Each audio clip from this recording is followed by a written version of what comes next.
Right, hello everyone. How are we all doing today? This was not the plan, to say the very This is least, not. to do a podcast this early in the week. We are still going to do the Champions League one. That is still going to happen. On Friday it's probably going to be now, but as you can see in the bottom of the screen, I don't know where you've been if you haven't seen.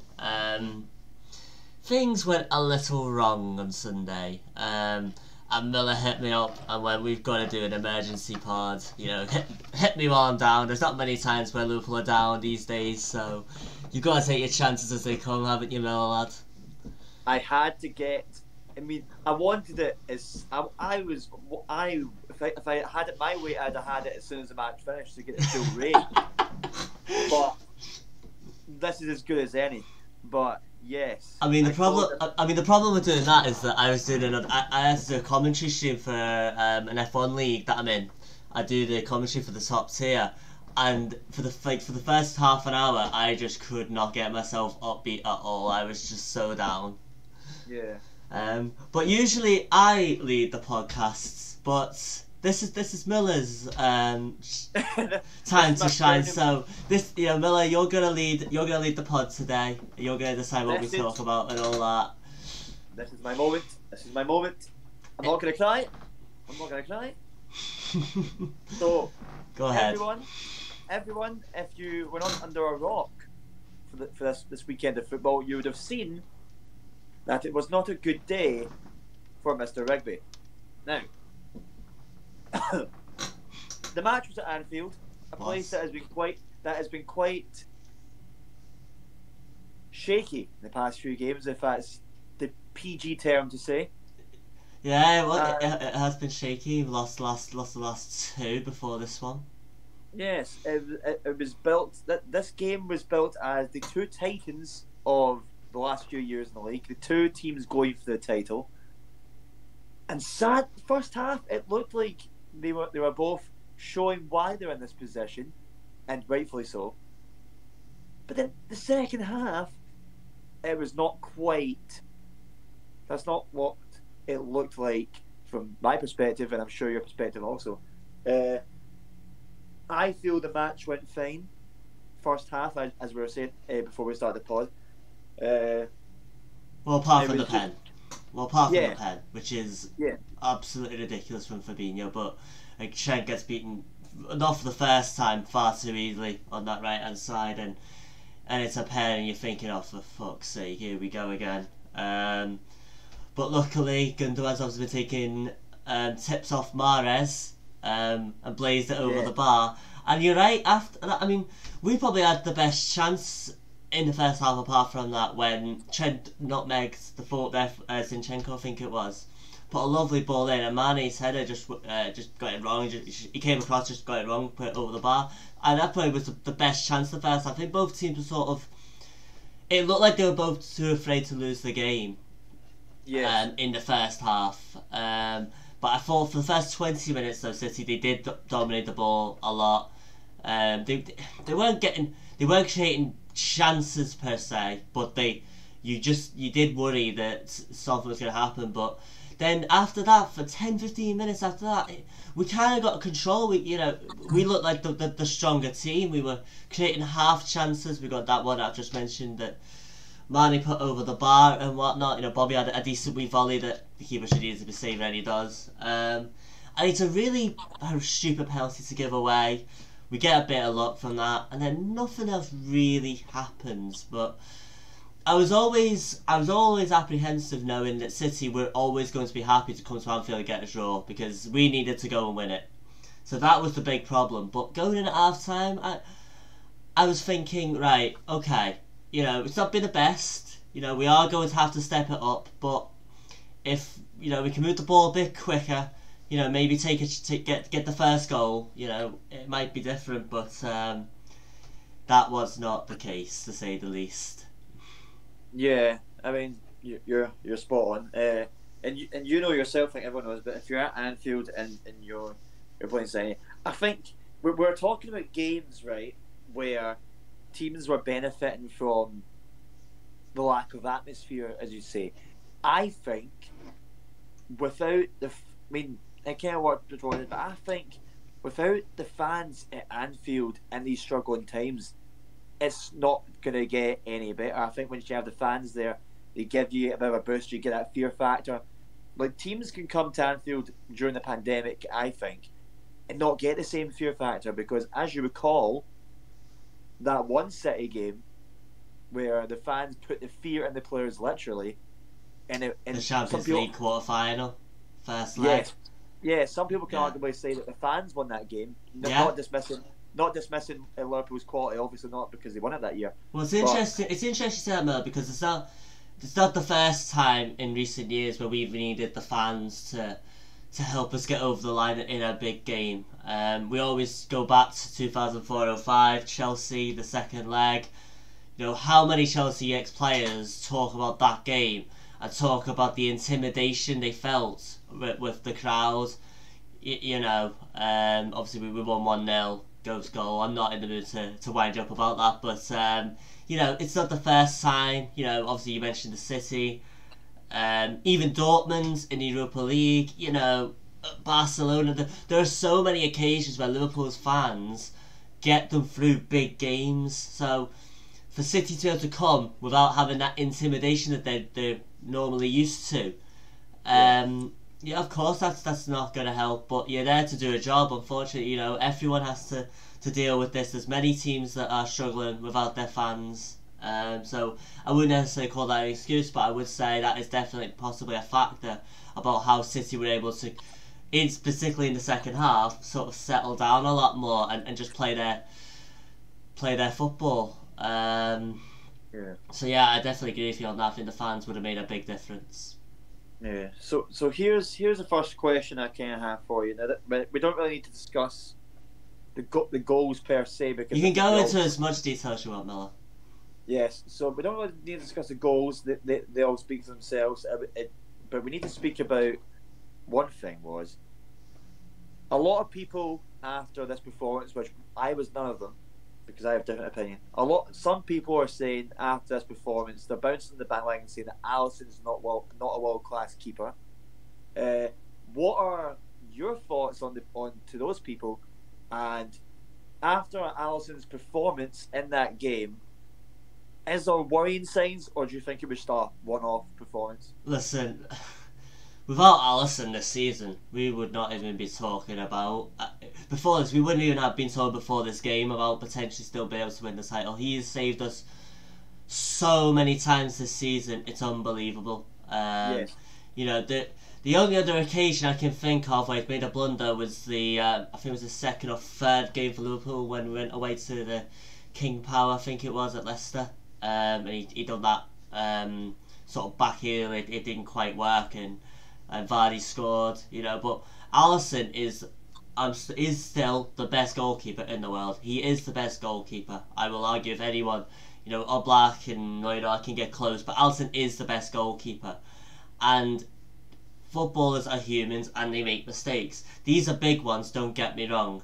I don't know what he was thinking. Obviously the modern day thing is to play out from the back, and Liverpool 99 times out of 100 are very good at that. No matter how much pressure teams put on us, we seem to be able to get out of it. So this is 100% a fluke in my opinion. Yes. Having said that, it was very, very bad. Even before the first one with the clearance, he done one before that. We got away with it, and then he done it again. And it's great play from City on that right hand side, but it's horrendous.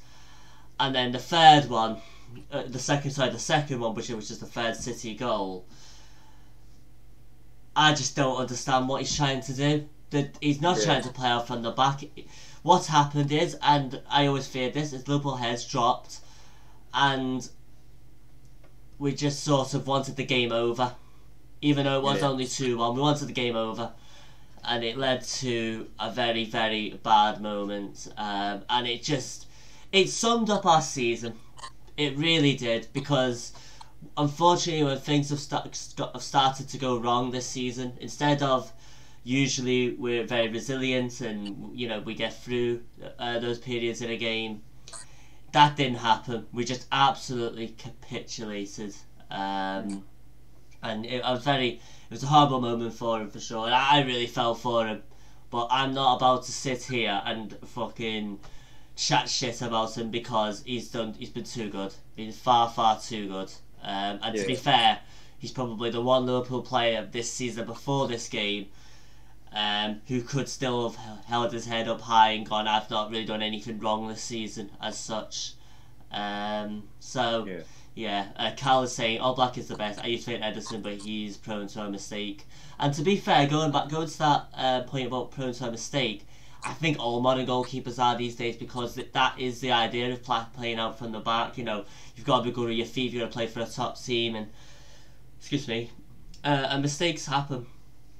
It is what it is. That's my... Totally agree with you. There was a couple of people that I see on Twitter. Shall not name and shame them, but their opinion is their opinion. So, what I was going to go into next, obviously, all the goals weren't really. I think Foden's one. It was just poor defending on Robertson's part. I thought, that was. I don't know what he was doing there, but can't take away the strike from him. It was an absolute great goal. I've rated Foden for quite some time, but this is what I'm thinking. Two things. I think what we've said this in the pod before. I think what he's missing is Henderson and Fabinho in the heart of the midfield, and also after signing the two centre backs, I know you don't want to chuck in new signings straight away into a big game, but sometimes you just have to, because you're lacking those natural centre backs. So, do you think, going by the performance, not saying that Henderson and Fabinho didn't do well, but they didn't really do noticeable mistakes, but do you think you could have at least played one of the new signings, if or not both, and then kept Fabinho and Henderson in the midfield? Well, we've for this season, when we haven't had Virgil, we have stuck to a Fabinho and Henderson, especially without Matip. Without Matip, it's Fabinho or Matip. Matip, I should say. Against Spurs, we done Fabinho, Henderson. Sorry, not Fabinho, Henderson. We had Nat Phillips and Henderson, which worked. I was very surprised Nat Phillips didn't play in this game. I've got to say, I don't know whether he had an injury. I'm pretty sure he was on the bench. I was very surprised that he wasn't put in the team. I've been saying for months that Henderson has done a great job in centre back, but we have to find a way to get him back into that midfield. We obviously Fabinho as well is a brilliant midfielder, but he's more accomplished as a centre back than Henderson. Henderson's done an incredible job, considering this is the first time in his career, well, particularly when he's been at Liverpool, he's had to play in that defence at all. So he's done absolutely fantastic. I think he's played like 3 games with Fabinho in that position. Yeah. So he's gone with experience. There's nothing wrong with that. It's easy to say now that you probably could have chucked in one of the young lads. And looking back, yes, he should have. I think Henderson in the midfield. I mean, there's many times where Henderson was more forward thinking than any of our midfielders put together, apart from Curtis Jones, who I thought actually had a good game. And I'd actually want to go into that later on, because I think that was a substitution Klopp gets really, really wrong before did he take the lead.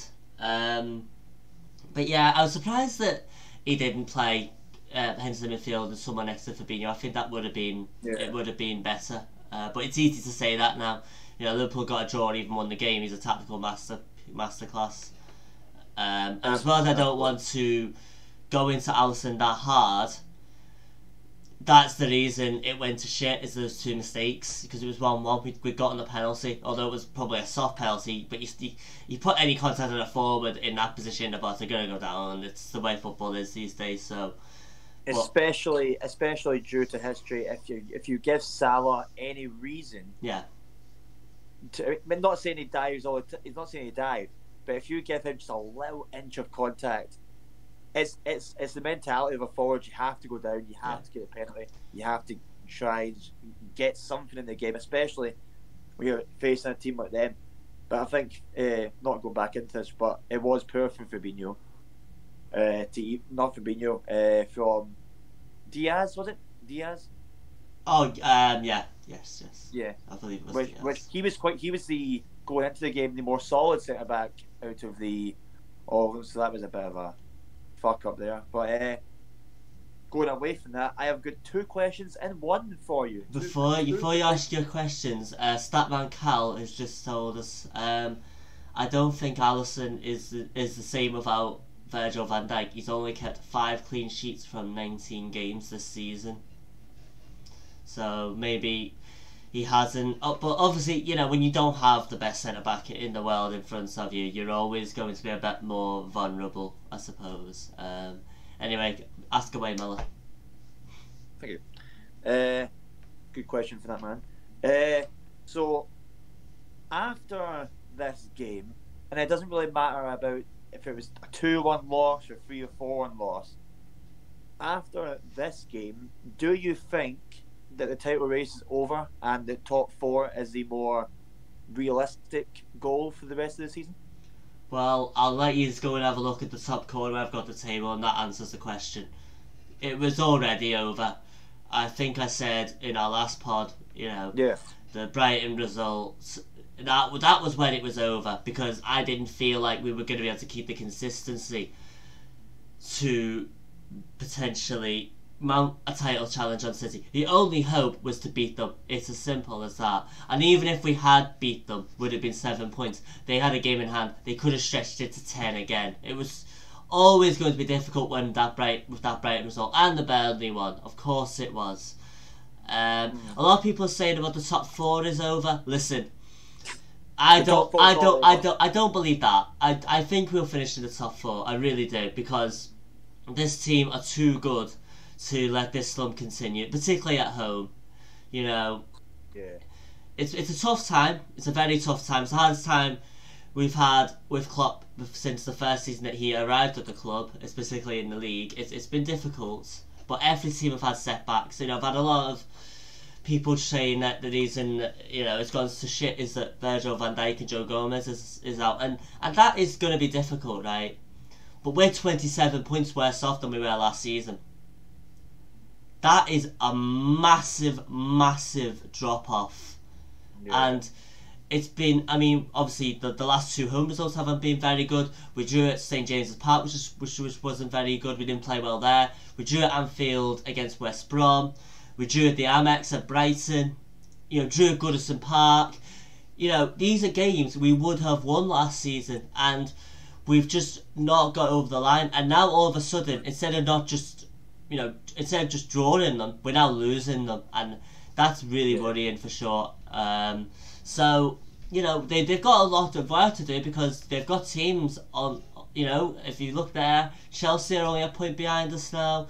West Ham are only a point behind us. Everton are only 3 points behind us. We're playing them very soon. We've got Leicester at the weekend, who are 3 points ahead of us. I'm not saying that this is going to be difficult now. This was not the plan. Liverpool's plan was not to be fighting for our lives to finish in the top 4. Our plan was to be back up there and try and retain the title. But that's all gone now. That's all gone. City will win this league. I'm telling you that right now first. United and Leicester haven't got a prayer of catching this City team, because they found their mojo again. And fair play to them. City were very, very good at Anfield, and we did not deserve anything out of it. Even when we got the equaliser, I was just like, wow, we've actually got an equaliser. I can't believe it.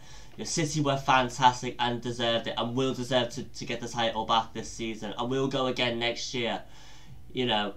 But this is going to be a very, very difficult 3 or 4 months now for us, particularly in the Premier League, because we need to find our mojo very quickly, and we need to pick up results very quickly, because there's teams licking their lips now going, Liverpool are very, very vulnerable, and we can catch them. Absolutely. I think I discussed this a couple of podcasts ago. I'm sure. I think maybe a few ago. Maybe the first one we actually done in our grand return. And I've said this once. I've actually said it to a couple of people. I don't know how you feel about this. You might not be as harsh as me, but not saying he's not a great player. One of the best players in his position, I thought. But I don't think Thiago suits the way you play or his performances haven't been showing me why he should be in this team. I think the thing for Thiago is he hasn't got Henderson and Fabinho next to him. Now, if he's got those two next to him, it's a different game, because Henderson and Fabinho will cover him, and he will be able to find those pockets of spaces and play those cute passes, like he did at Stamford Bridge. Which was a fantastic start, right? He's had a young lad in Curtis Jones next to him quite a few times, who's a very, very good player and was one of the better players for Liverpool on the pitch on the day. And when he got substituted, I could not believe what I was seeing. Carl saying, I personally think Thiago is incredible to watch, but he can't do it on his own in the midfield. And that is exactly that. He's had Genie next to him, who's a decent player, but he hasn't had our two best midfielders at the club next to him yet. And I think that's a big factor. He's come from a league where the Bundesliga is very good. I enjoy the Bundesliga a lot, I really do. But that Bayern Munich team walk the league every single season. It's as simple as that. And teams who play Bayern Munich are normally pretty frightened of them. So they all just drop off, unless you like Dortmund or something, and whatnot. Thiago is a very good player. And let's be clear, he's not exactly joined us in the best of circumstances with COVID, and he had the injury and whatnot at the start of the season when Everton and whatnot. So he's had a very difficult time getting into the squad, and he's now been in there for a couple of weeks, and he's very, very rash in his tackles. I've got to say, he's picked up a couple of yellow cards now, where I'm thinking, what in the living hell are you diving in there for? And whatnot. So he's very, very rash. He's very he's slow on the ball. In terms of what I mean by that is he's taking one extra touch and it's just killing the speed of the midfield. So he might not be losing the ball, but he slows down the speed of play. Liverpool are used to very fast, they are counter-attacks, but moving the ball very quickly and catching. And even though teams know what we're going to do, because we move the ball so quickly, you can't stop it.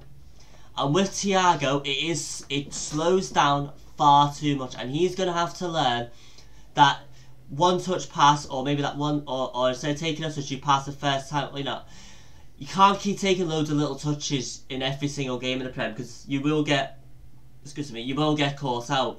And I've got no doubt he will learn that. He's been in the Liga, he's been in the Bundesliga, he's had to evolve in these different leagues when he's moved there. So it will come, of course it will. And he's of course joining a Liverpool team who are getting beaten every other week these days as well, So it's a difficult time for him. I've got no doubt that next season we will see a better Thiago, a lot more quicker. He'll understand the Premier League a lot more, and he'll understand how to play the way he wants to play and make it effective. But the problem is we don't have anyone really to replace him with at the moment, because we've still got, obviously, Keita's out with injury at the moment. Ox is still getting back to full fitness and whatnot. James Milner is very, very good, but he's 33, 34 years old, so he can't play every week, so you've got to manage his game time and whatnot. And then you've got Henderson Fabinho who have to go into the midfield. So you have to kind of play him, even though it's not really helping him at the moment. But yeah, it'll come. It'll come for Thiago. Yeah. See, I want your opinion on this. So what do you think, if anything, needs to change? What do you think? And you can go through the wire with this, tactically, anything, any way at all, with your explanation. What do you think needs to change, and where do you think you need to go to get more results till the end of the season? Well, the front three haven't been firing since Palace. It's as simple as that. They haven't, as a collective, really got going. The only other time since Palace really they've clicked properly was against Spurs, So there's something not right in that front three. I don't know what it is. I don't know whether there's a Mane and Salah are kind of fighting each other. Mane, to be fair to him, can have a bit of slack for the performance on Sunday, because he obviously was injured, whatnot, and probably you could tell he wasn't match fit. You know what I mean? He was not match fit and probably shouldn't have played. If we had Jota free, Mane wouldn't have been playing. It's as simple as that. Salah's been our shining light in the last couple of weeks. He got the goals against West Ham, got the goals at Old Trafford, even though we lost that game. Was an integral part of the win away at Spurs. So, the front three haven't clicked. They haven't clicked for quite a while now, so something maybe has to change. Sometimes Klopp likes to go with a 4-2-3-1, maybe get Salah a bit more central and whatnot. I've seen a few times he's moved Bobby to the left sometimes as well, to put Salah in the middle, switch it about. He's tried different things, but the problem is, it's easy to say that, but when Origi's come on, he's not looked the business. But how can he? He doesn't play every week. What do you expect? Shaqiri, again, he's alright, but he doesn't work hard enough off the ball. He's too slow. You lose a lot when you've only got Shaqiri in that front three. In fact, the only good thing Shaqiri did away at West Ham was that amazing pass to Salah. Apart from that, I thought it was useless. So there's not a lot you can change with that at the moment. You've kind of just got to stick with them. No doubt we need Jota back badly, because he was fantastic first half of the season. He really was, and we have missed him a lot. He was a breath for fresh air and whatnot. I question whether we should have let Minamino go on loan. There's a lot of fans saying that he wasn't good enough for us, and don't get me wrong, didn't have a lot of great moments.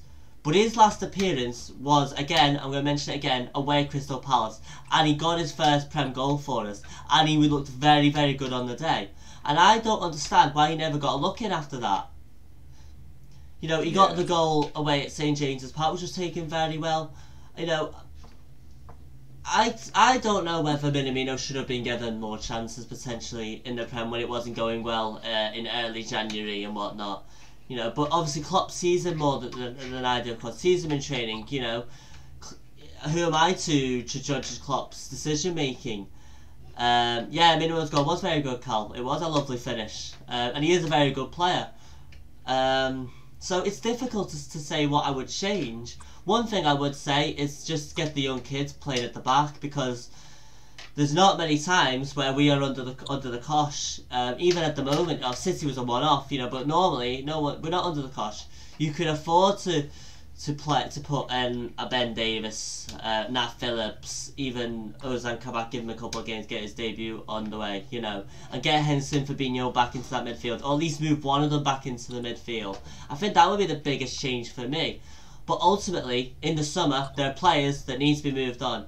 Origi's time is done for me. He needs to move on, needs to go and get first team football. Needs to move on to another Premier League club, and he'll do very well for them. I think Wolves should go in for Origi, to be honest. I think that would be a nice signing. Hopefully Minamino is going to come back to us with a lot of confidence after Southampton. He obviously made a good start. So that would be very, very good. You got to think, is Ox good enough for Liverpool these days as well? He's a good player, but is he good enough to be playing for the best teams in the league? I'm not 100% sure about that. He's reliable. Naby Keita hasn't really worked out, to be honest. We spent a lot of money on him. Do you cut your losses on with Keita now? Is it time to put Trent into midfield and go and buy another right back? There's many factors that that have to change in the summer. Ultimately, we've got to start freshening up this squad. I think Wijnaldum's going to go. He hasn't signed this contract. I can't see him doing so now.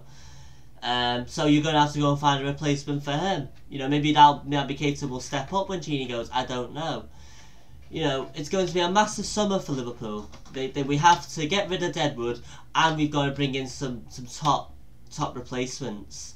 I think Salah's going to go personally. I think Real Madrid is sniffing around Salah, and I think he'll want to move on as well. So we could be losing Salah. So we'll have to look for a replacement with him. A lot of people are saying, are we going to get Mbappe and whatnot? Mbappe would be absolutely incredible, but I can't see it happen because we don't offer players those amount of wages. It's as simple as that. So a lot of things are going to have to change, but ultimately our main focus has got to be that the confidence has got to come back somehow. And Klopp needs to show a little bit of faith and just not change everything too much, because Liverpool only play us one way, and it is fast play through the midfield, get out wide to the fullbacks, whip balls in, or get the ball over the top to the front three to just run at. You know, that's how Liverpool play. So you can't change that too dramatically because we don't have the players to change it very much. So we'll see what happens. I'm sure Klopp's got a plan. But I think the big problem is we haven't got the depth because there's many players injured and out at the moment. Yeah, I mean, you definitely have the depth, but you have been hit with so many fucking injury.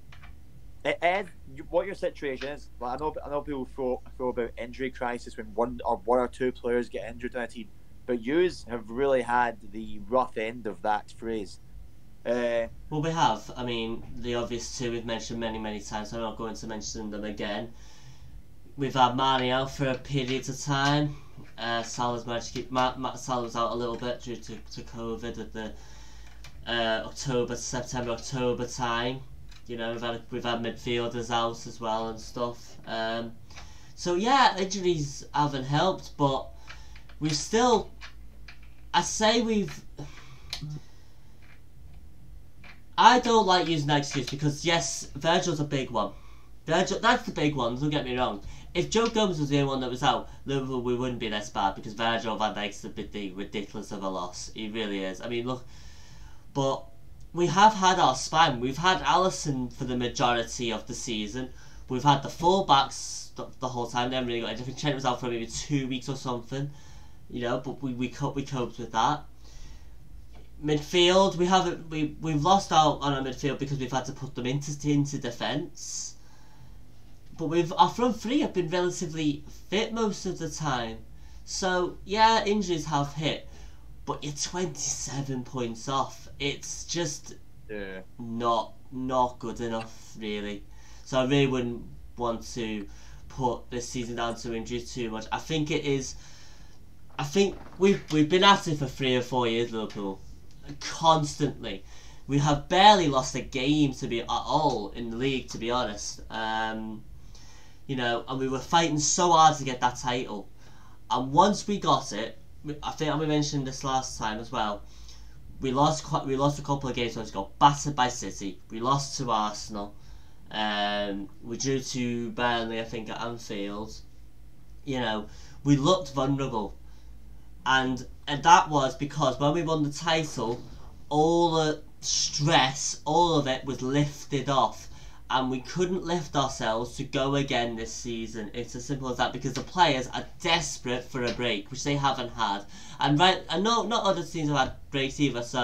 But they haven't been at that same intensity and relentlessness as Liverpool have because we've been up against a City team that barely lose. So you've had to have a mindset where right. You can only lose. You can only lose once or twice, and you can't draw. And you've got to be winning about 34 out of 38 games a season to have any chance of winning the league, and that's going to take its toll for sure. And I think it has this season.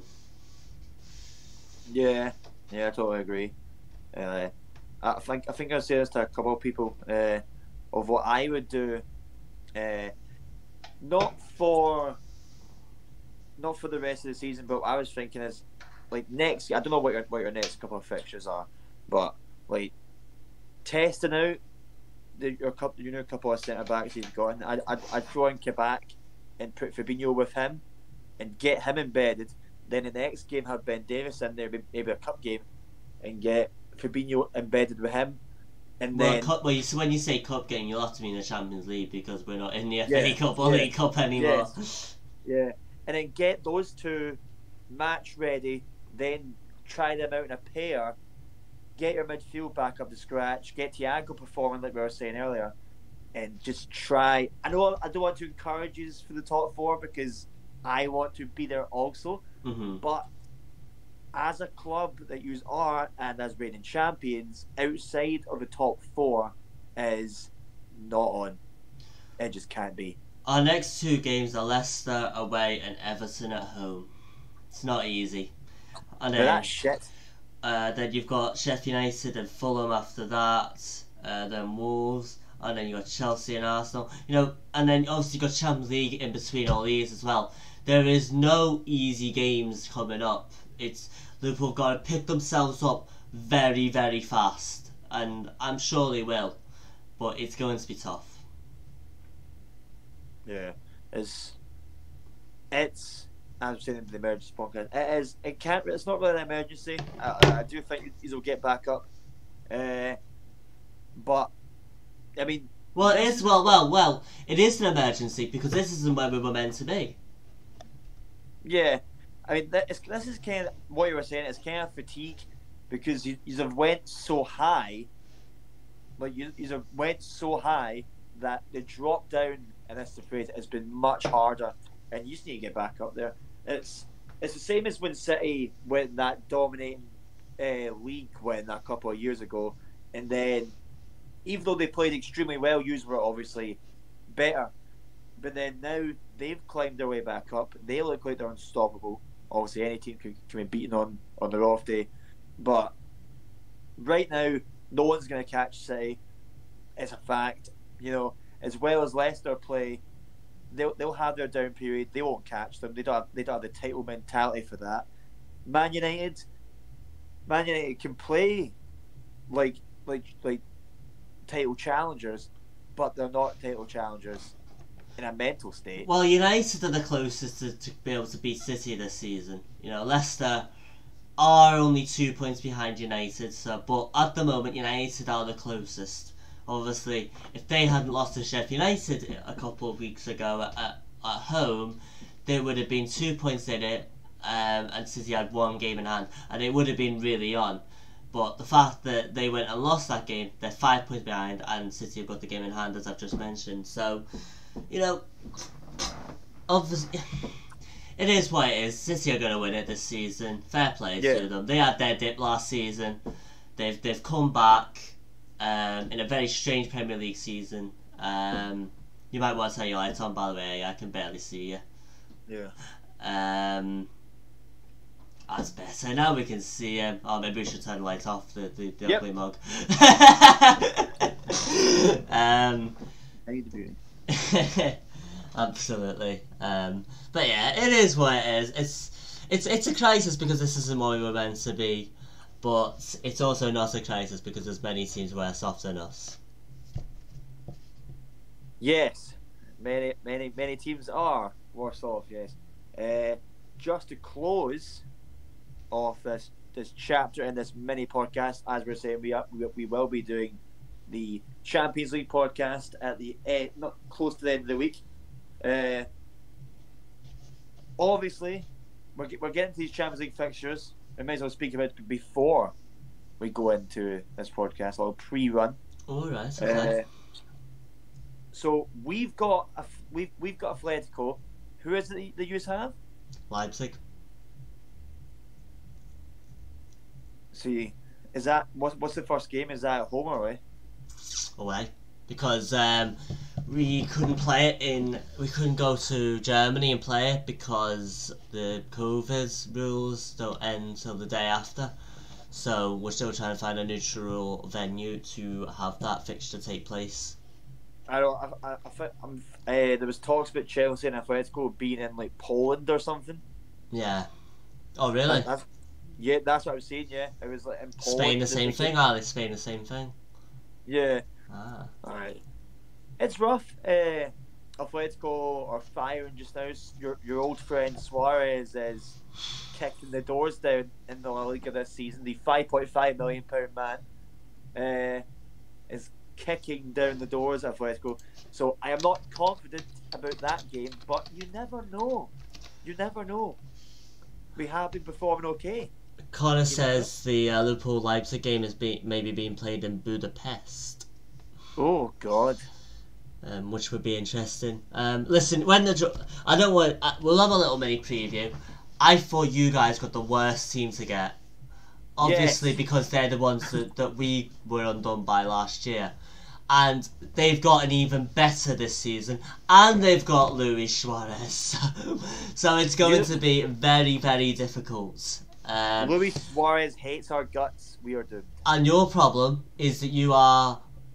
with a Werner who's got no confidence.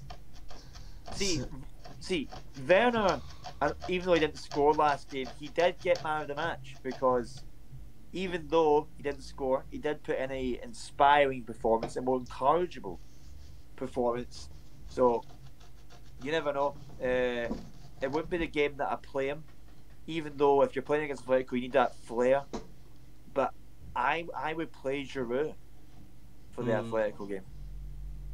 Well, unless Werner gets a couple of goals in the next couple of games. Yeah, I'm saying, with a team of Atletico who are quite physical, quite rough, I think you need to fight fire with fire in that sense. Like Giroud would probably be the perfect player to play because I can't see us getting a lot of counter attacks against Atletico. I can see us maybe getting some set pieces where Giroud would thrive, and then maybe we can nick a goal out of it. I don't know. I'm not, like I said before, I'm not confident, but I wasn't confident in any of the last few games we've had because of our recent performance this season. But you never know.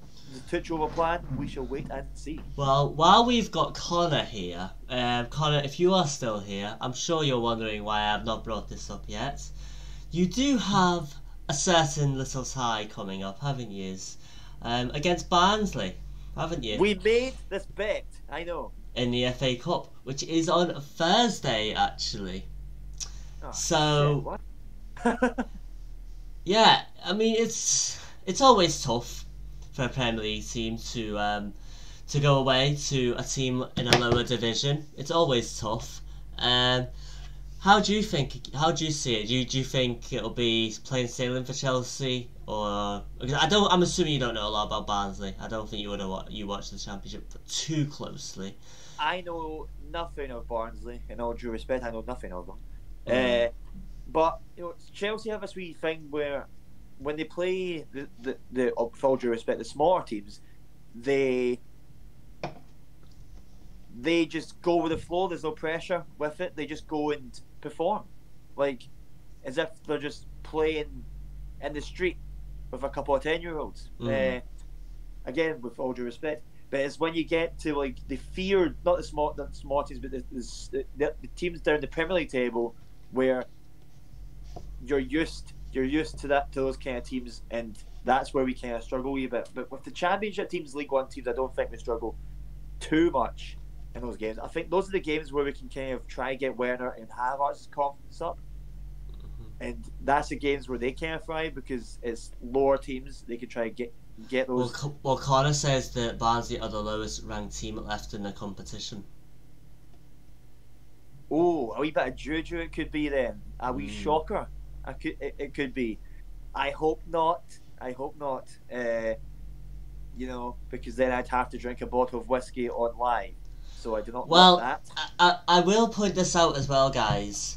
Obviously, we're doing this Champions League podcast on the Friday, in anticipation that this actually does happen.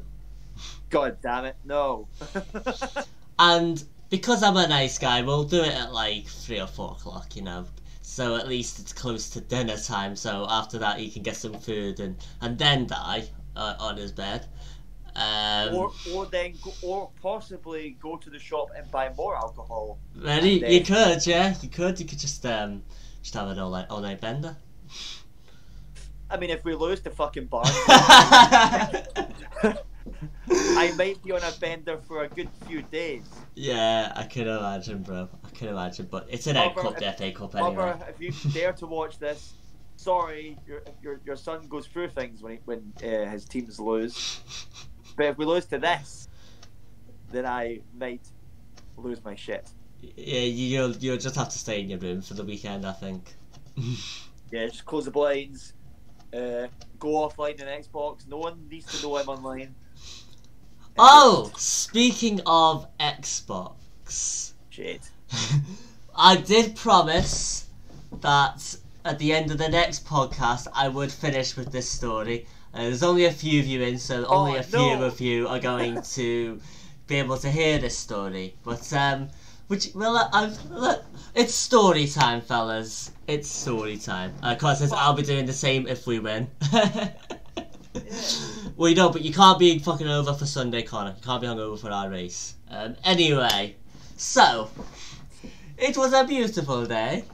There was it was me and Miller and a couple of our mates.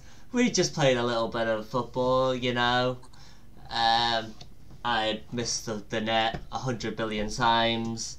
Miller had fallen on his arse trying to do his rainbow flick. And we decided, alright, who wants a game of FIFA?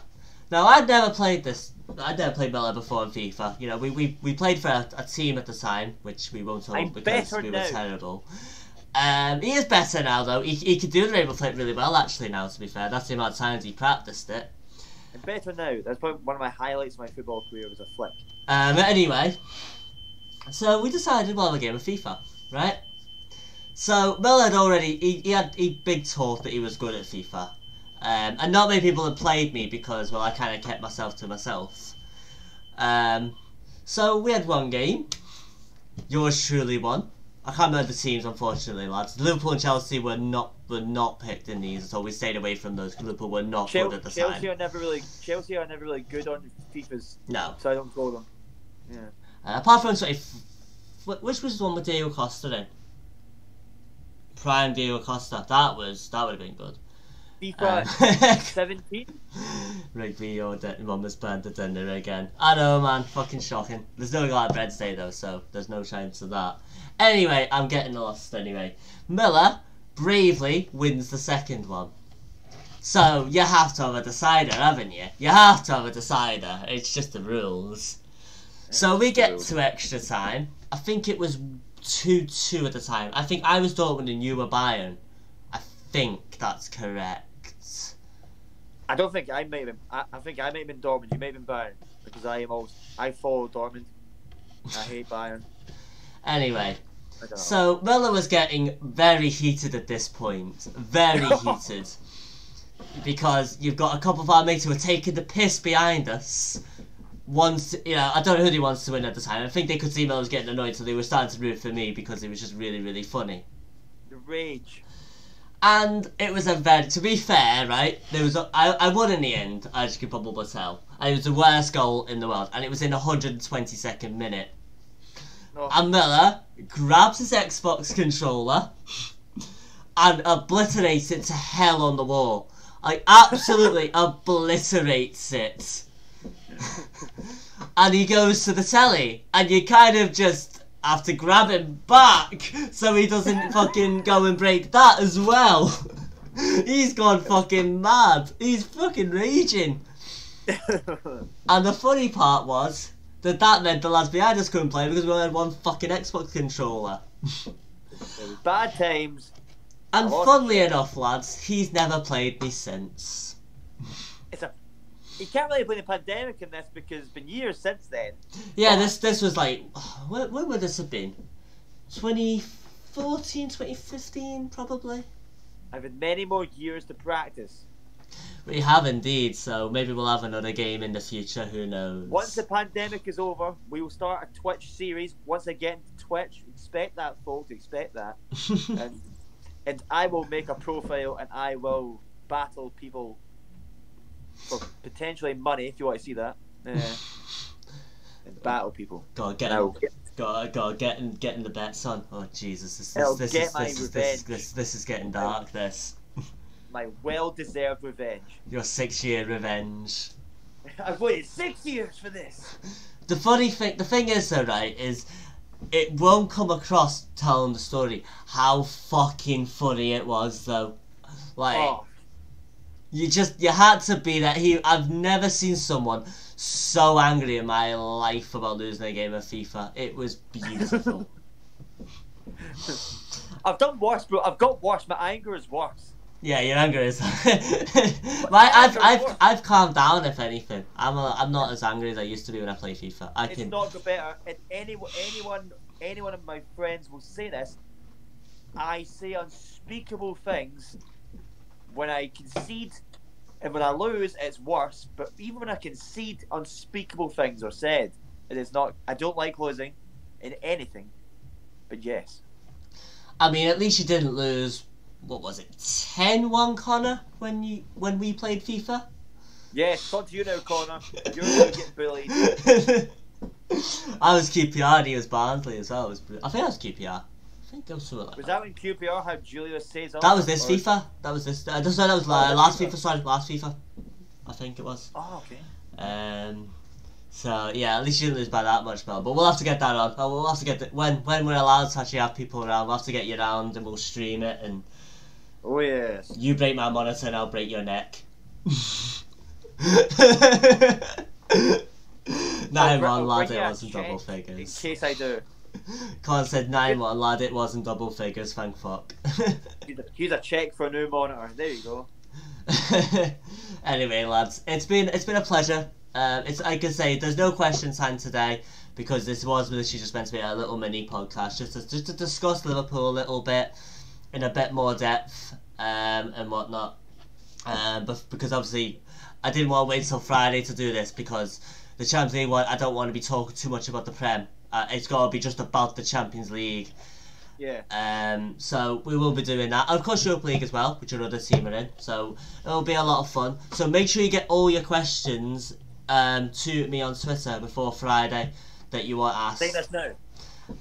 You can start right now if you want. And if we get too many questions, I will have to just pick the best ones. We can't spend an hour doing questions. Pick like 10 or something, or 5 or 10 or whatever. Just fucking let them ride. Because we will get stupid questions. We know you people. We know you'll try those questions. But we'll get some serious ones, I hope. Please. I hope. But yes. Question time. Getting that, folks. We need your support. Come on. Big Matt, he says, sorry I'm late, Riggers. I'll have a watch back. No worries, lad. No worries at all. This was, we were meant to be doing this at 1 o'clock, to be fair, and I overslept. So, yeah, it's my fault. But we will be uploading this onto YouTube, so I'll put it on Twitter, and if you want to listen back to it, you can indeed. But that is it from me and Miller for another podcast. We'll be back on Friday to talk all things Champions League and Europa League, so look forward to that. But until then, stay safe and take care. See you later.